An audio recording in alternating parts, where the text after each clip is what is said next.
In fact, Richard Dawkins, one of the most famous atheists in the world, has provided all the evidence we need to see that God exists.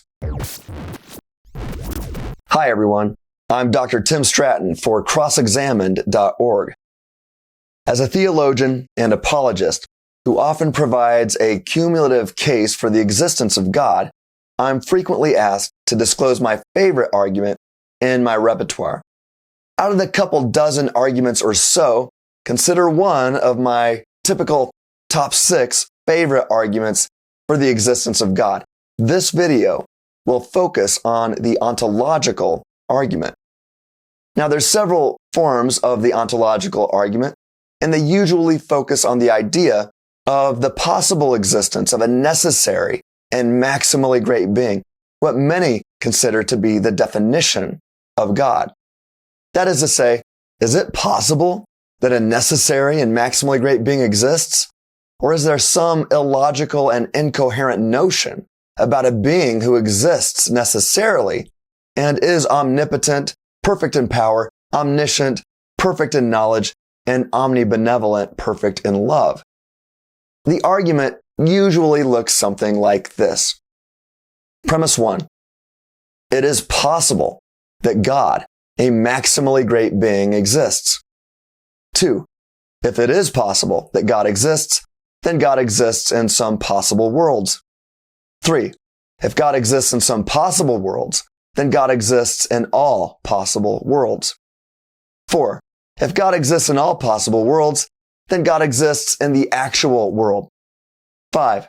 If God exists in the actual world, then God exists. The ontological argument is logically valid and really comes down to the first premise, as the others follow from the rules of modal logic.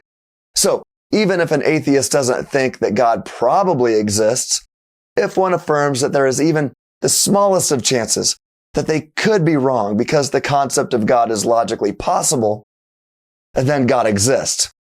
In fact, Richard Dawkins, one of the most famous atheists in the world, has provided all the evidence we need to see that God exists. Dawkins has famously proclaimed, "There's probably no God. Now stop worrying and enjoy your life." With those words in mind, here's what I call Richard Dawkins's ontological argument. Premise 1. There's probably no God. Now stop worrying and enjoy your life. 2. Therefore, it's possible that God, a maximally great being, exists. 3. If it's possible that God exists, then God exists in some possible worlds. 4. If God exists in some possible worlds, then God exists in all possible worlds. 5. If God exists in all possible worlds, then God exists in the actual world. 6. If God exists in the actual world, then God exists. 7. Therefore, God exists. Thank you, Richard Dawkins. Now, some think that this argument is too easy or too good to be true.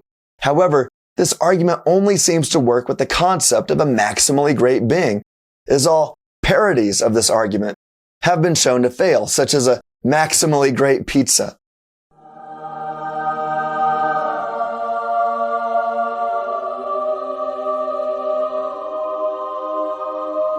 Well, couldn't you have a parallel argument for the greatest possible pizza? No, because the notion of the greatest possible pizza is logically incoherent. A greatest possible pizza would be metaphysically necessary in its existence, and therefore it could not be eaten. And therefore it couldn't be a pizza, because the pizza couldn't be eaten. Well, that gets my attention and provides further reason to think that a maximally great being, God, really does exist. For more on the ontological argument, consider the work of Dr. William Lane Craig at reasonablefaith.org. For more content from me, you can subscribe to the Free Thinking Ministries YouTube channel and follow me at freethinkinc.org. And for more exclusive content from myself and other great apologists, make sure to subscribe to CrossExamined.org below. Thank you.